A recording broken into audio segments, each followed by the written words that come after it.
Ce soir, à l'occasion de la célébration de l'anniversaire de Vajradhara Kalu Rinpoche, Kalu Dorje Chang, on peut dire Vajradhara Kalu Rinpoche,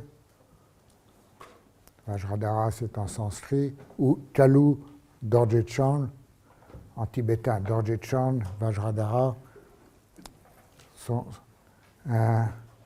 Vajradhara en sanskrit, Kalu Dorje Chang en tibétain. À l'occasion de son anniversaire, l'anniversaire du 27e année de son Parinirvana,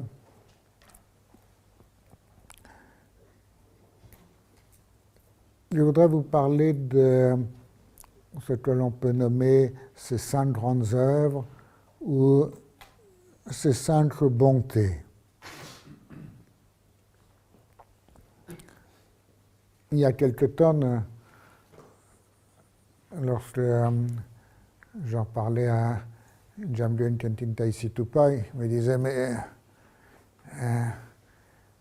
Kalu Dorje Chang eut bien plus que 5 grandes œuvres et 5 bontés. C'est vrai, mais ces œuvres, ces bontés sont illimitées.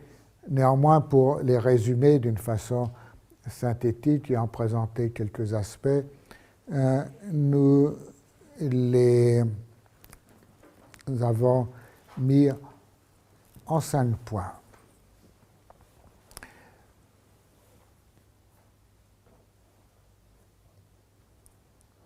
La vie, l'exemple de notre maître est quelque chose de très important qui dépasse une sorte de vénération ou d'hommage et qui n'a rien à voir avec un culte de la personne.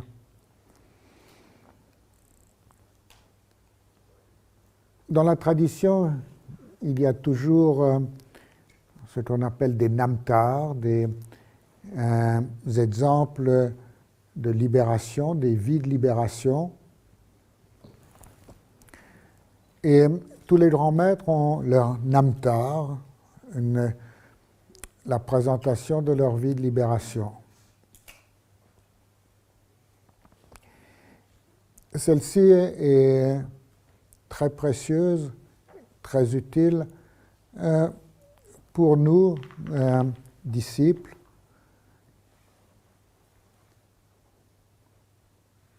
pour comprendre, pour sentir le chemin qu'ils ont parcouru, pour percevoir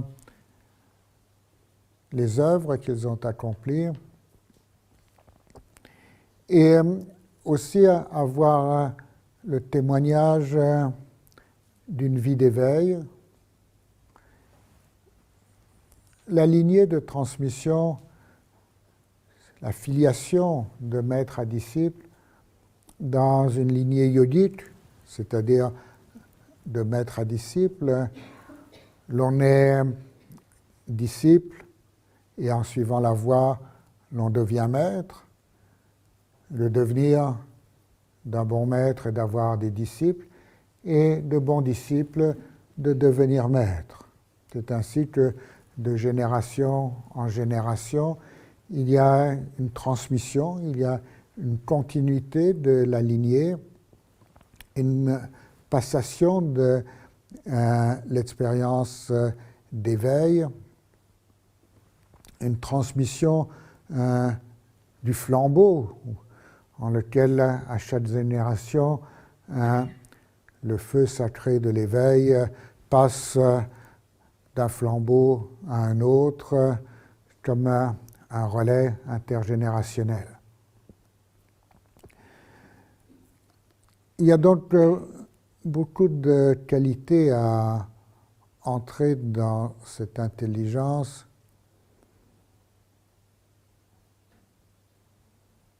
et une grande inspiration.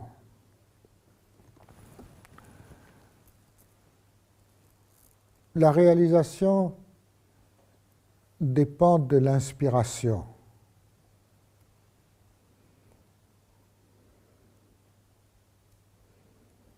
L'inspiration étant l'état en lequel l'on aspire et s'oublie. Ce matin, je parlais d'aspiration à l'absolu dans l'abnégation de soi. C'est l'inspiration qui nous permet ainsi de lâcher prise, de nous abandonner, de nous dépasser et de nous ouvrir à une réalité plus grande, à, comme disait tout à l'heure Sukhasidhi, à l'espace tout ouvert, à l'ouverture sans centre ni périphérie, en la clarté de laquelle se suspend la source de l'esprit.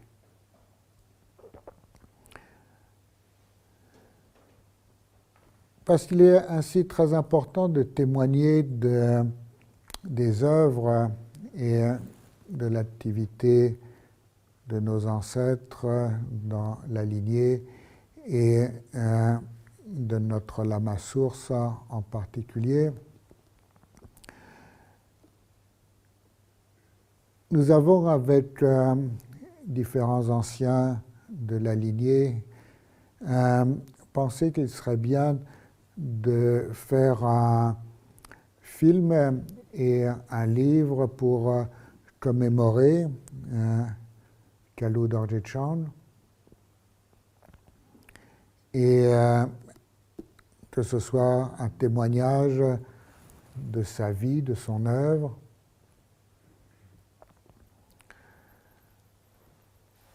C'est en cours, ça vient de commencer, et d'ailleurs nous recueillons des documents. C'est l'occasion de faire un appel, puisqu'il y a une recherche internationale de documents, d'archives, de témoignages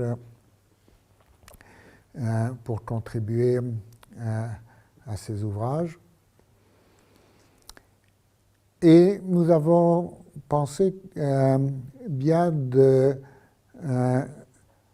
structurer cette présentation à la fois d'une façon biographique, mais aussi autour des 5 grandes œuvres ou 5 bontés qui peuvent être donc les grandes bontés ou les grandes œuvres de Kalu Dorje Chand. Les 5 sont d'abord d'avoir transmis l'expérience de la nature de l'esprit et de la réalité, d'avoir amené cette expérience parmi nous, de l'avoir transmise. Nous allons y revenir. Ensuite, il a constitué de par le monde des centres de retraite pour la pratique yogique et pour la transmission de toute la tradition et pour l'éveil de cette expérience essentielle de la nature de la réalité et de l'esprit. Sa troisième grande bonté a été d'essaimer à tout vent de par le monde des cercles de pratiquants, des centres de retraite, là des cercles de pratiquants, des centres du Dharma urbains, là où sont ceux qui pratiquent dans la vie quotidienne. Sa quatrième grande œuvre, qui est plus au niveau de l'étude, a été d'entreprendre la traduction de l'encyclopédie des connaissances traditionnelles. Et sa cinquième a été ce que l'on nomme aujourd'hui les Cayumenlam, une grande rencontre annuelle à Bodh Gaya qui regroupe des dizaines de milliers de pratiquants pour des souhaits. Donc, revenons sur ces 5 bontés. La première est la transmission de la nature de la réalité de l'esprit.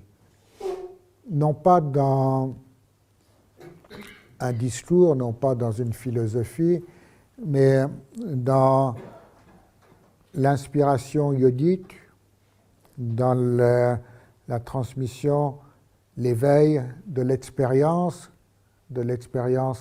inconceptuelle, de l'expérience directe, immédiate, qu'est cette expérience de la nature de l'esprit, de la cognition, de la réalité. Elle a beaucoup de noms. Elle se nomme l'état de Mahamudra, l'état de Dzogchen, la présence absolue, l'état de présence d'instantanéité,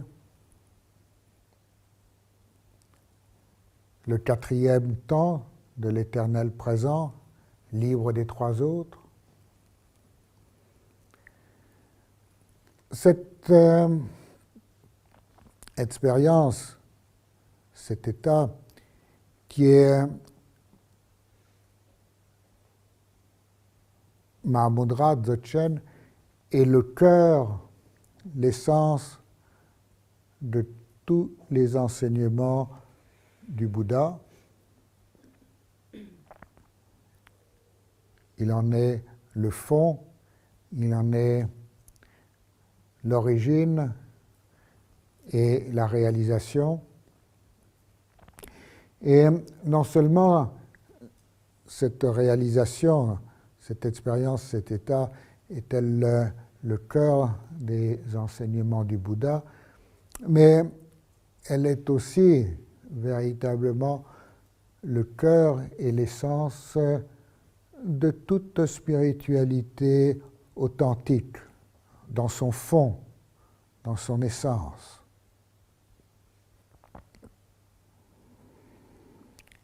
C'est ce que Kalu Dorje Chand a aussi exprimé dans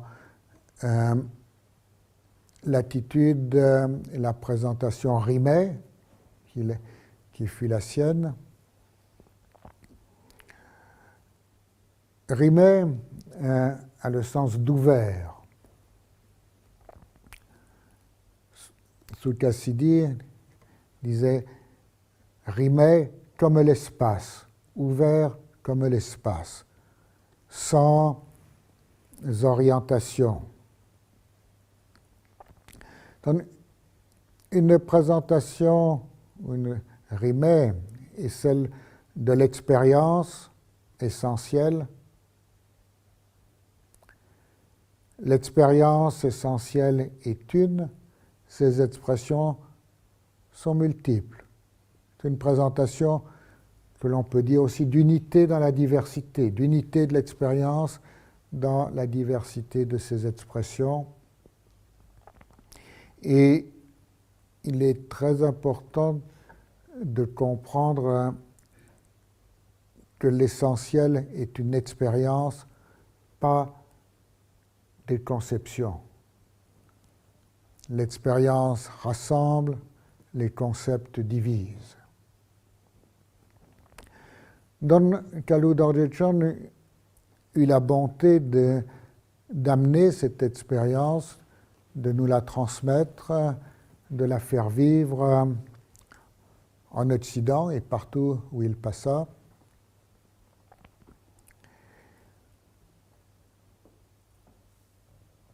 Que ce soit dans la tradition tibétaine, que ce soit dans la tradition du Bouddha, ou que ce soit même dans d'autres traditions spirituelles, on ne saurait surestimer l'importance de cette expérience et de cette transmission.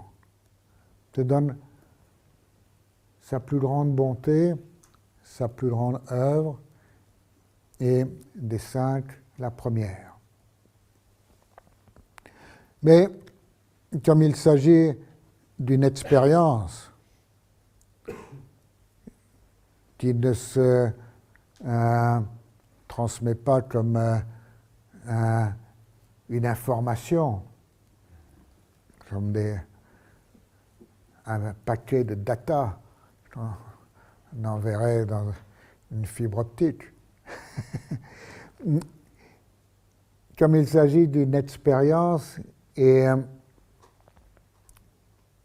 d'une expérience qui se découvre dans l'ouverture que permet l'épuisement de nos saisies, l'épuisement de la saisie que je suis, de la saisie de l'ego, de la saisie de duel. Comme il s'agit d'une expérience qui ainsi nécessite, une fois découverte, d'être cultivée, il est important de la pratiquer. Il est important de pouvoir s'y consacrer, se consacrer à sa pratique de façon suivie, en s'y donnant, en s'y abandonnant, en s'y donnant complètement. Ce qui se fait au mieux dans une situation de retraite. Et c'est pour cela que Kalu Dorje Chang a créé de par le monde de nombreux centres de retraite, pour la retraite de 3 ans en particulier,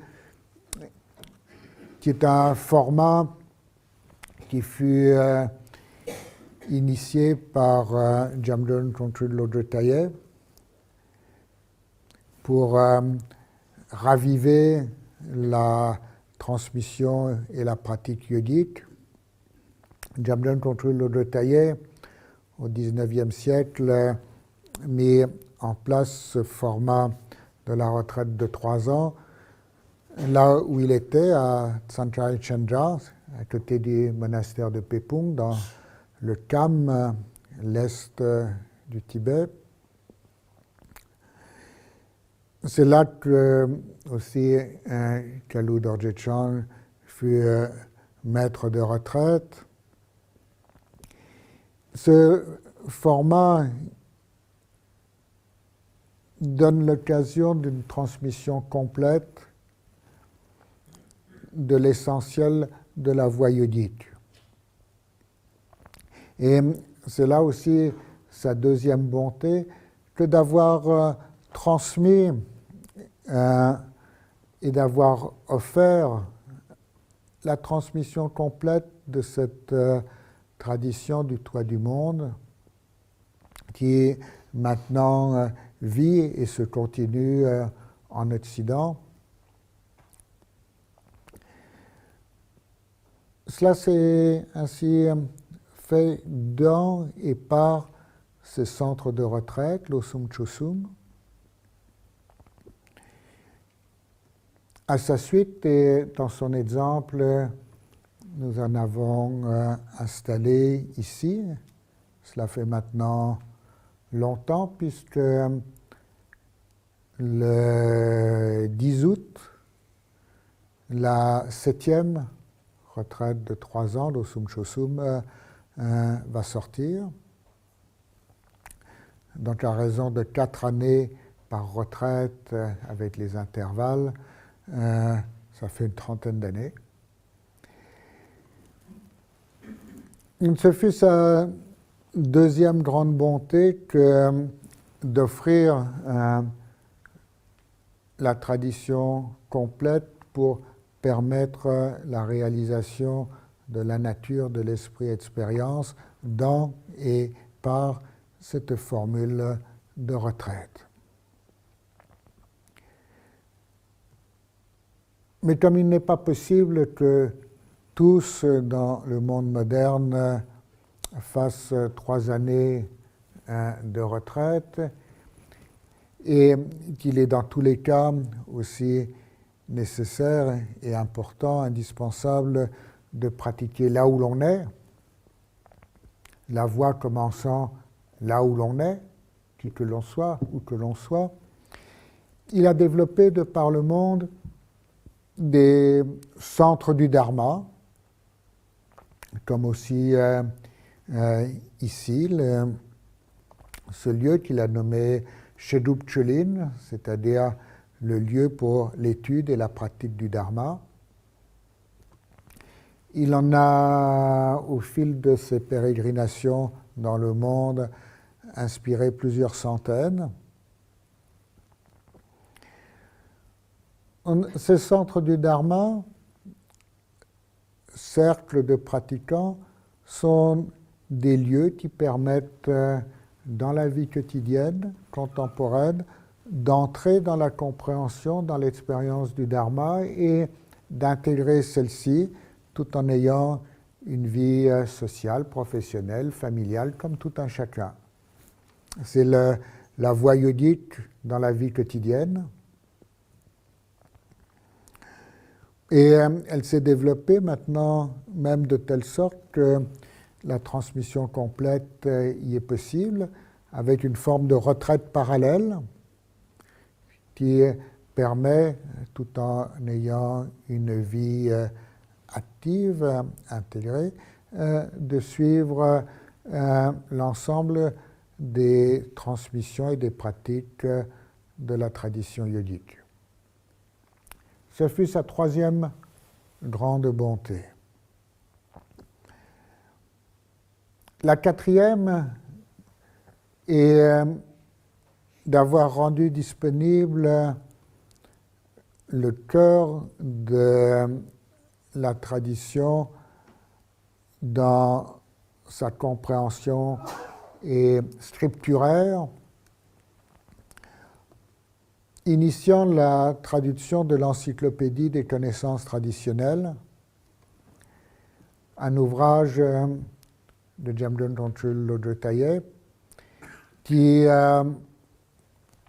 en une dizaine de volumes, ça dépend des éditions, mais constitue une encyclopédie qui résume tout le cœur du Dharma et tout l'essentiel de la science traditionnelle qu'est le Dharma et des différentes sciences traditionnelles qui gravitent autour.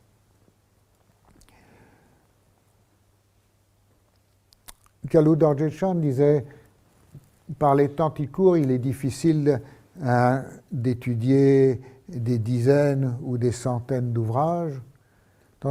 S'il n'en est qu'un à étudier, que ce soit celui-ci, l'encyclopédie, car il les résume tous. Et il a ainsi commencé en 1987 ce qui se nomme en tibétain Dzamlin Jajur Chunchab, c'est-à-dire ça a pris le nom de groupe de traduction de Kalo Rinpoche. Le titre, le nom proprement dit, signifiant le comité de traduction international, ou comité de traduction international, avec le propos de traduire cette encyclopédie et aussi de traduire les différents textes de la tradition, les textes de pratique et leurs commentaires. Ce groupe de traduction a œuvré depuis 1987 et a terminé la traduction de l'encyclopédie en anglais. Elle a été publiée, achevée, c'était l'année dernière à peu près. Et nous sommes actuellement en train de travailler en français pour aussi la terminer, à échéance dans une V0 peut-être de la fin de l'année. C'est un énorme travail qui va nécessiter d'ailleurs une maturation interactive des étudiants.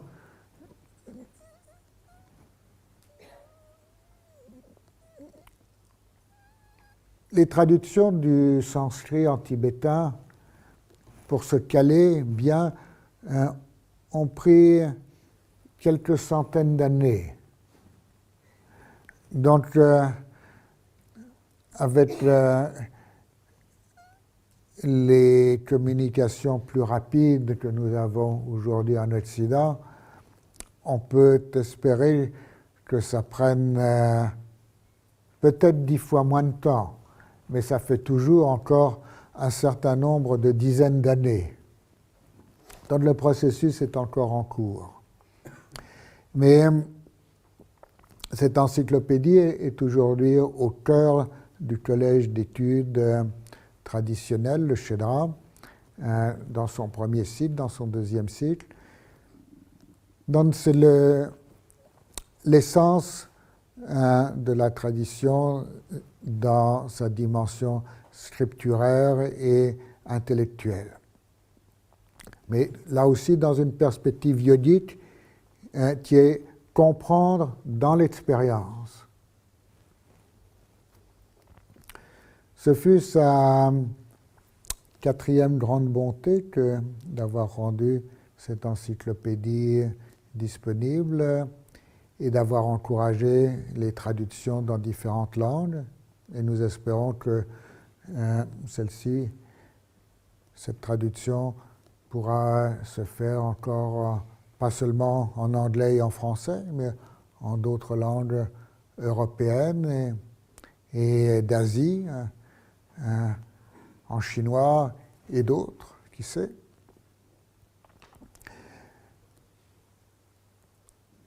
La cinquième grande œuvre de Kalu Dorje Chang fut les Kagyu Menlam. Menlam, pranidhana en sanskrit, est la pratique des souhaits. Cette grande pratique de souhaits qui se développe maintenant chaque année à Bodh Gaya, à la fin de l'année sera la 32e édition, du 28 décembre au 4 janvier. Nous y serons, d'autant que le Gelwang Karmapa a souhaité rendre à cette occasion un hommage particulier à Kalu Dorje Chang, à l'occasion du 25e anniversaire de son parinirvana.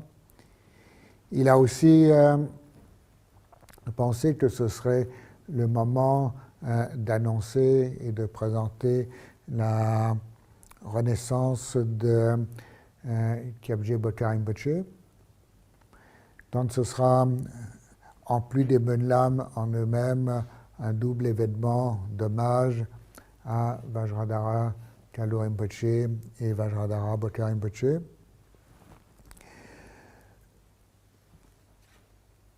Les prières de souhait sont beaucoup plus que de faire des souhaits comme cela, comme on pourrait le vivre, on fait un souhait.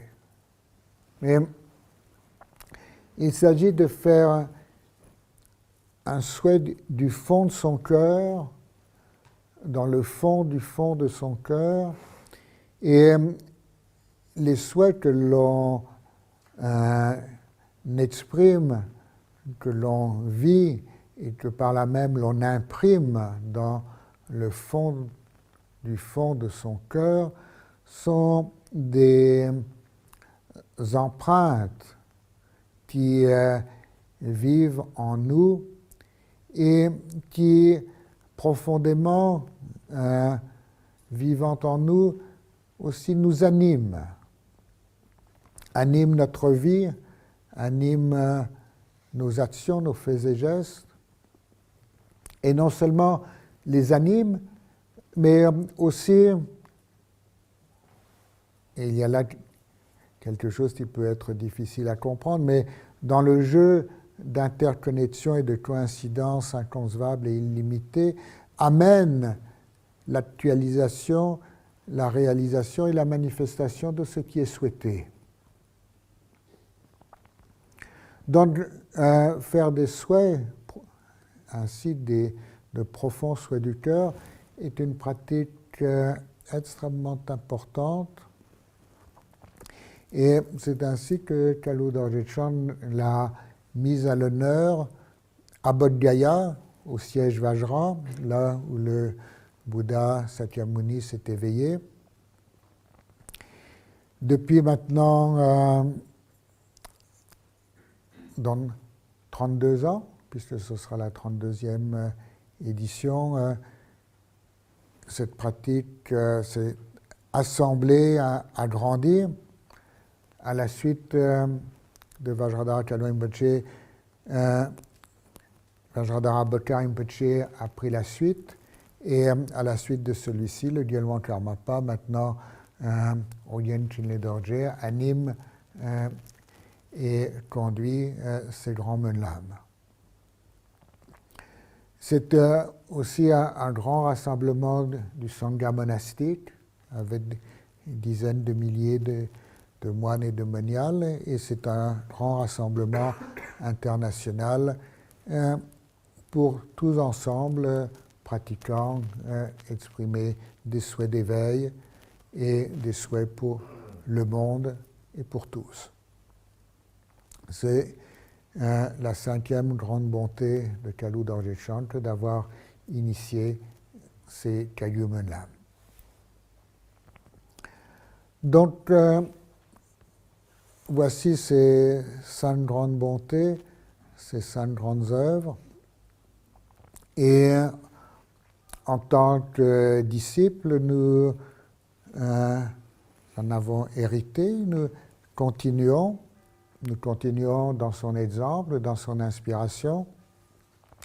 Et en tant que disciples, devenus à notre tour héritiers de la lignée, détenteurs de celle-ci, il est notre, on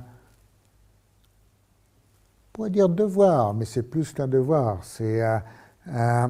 Il est naturel que de continuer dans ce sillon, dans ce sillage, de le développer, de l'amplifier, de le faire rayonner, de l'inspirer et de le partager ouvertement en bodhisattva avec tous. Donc voici les 5 grandes œuvres de Kalu Dorje et leur présence ici aujourd'hui.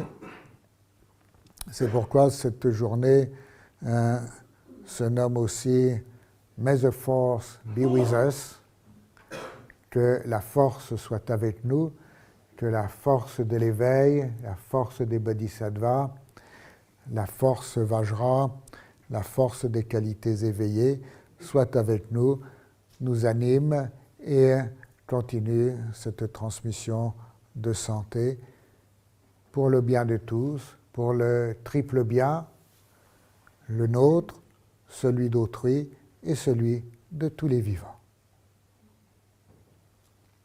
Un petit moment de contemplation, petite pause.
toute vertu ainsi pratiquée et sans aucune appropriation, dédiée au bien de tous les vivants en la réalité absolue.